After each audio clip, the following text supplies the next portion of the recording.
So what if you have a guarantor signed? So let's say like more student rental would probably be the right? example here. So you have a student rental where you have parents as guarantors. Hmm. Can you talk to the parents about a payment plan? Is that appropriate? Do you have, like, because they're a guarantor, are you allowed to have that conversation with the parents, or do you have Um, to go to the actual tenant?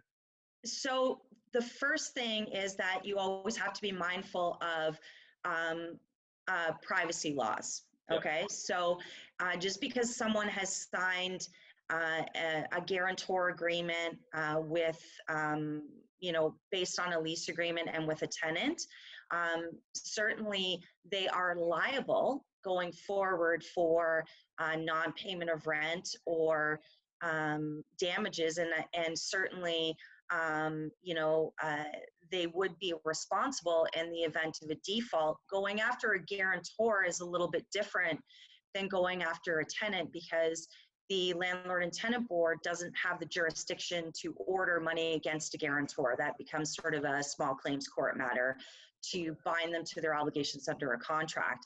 But certainly, again, what I said when we first started this conversation, having that open communication with the tenant, and especially you referenced a lot of times guarantors come up for student housing and student rentals. Certainly approach your tenant and have that open communication by saying, is there a way that your guarantor could be able to assist you, and do you authorize us to reach out to them for seeing if they can assist in payments, repayment of that information.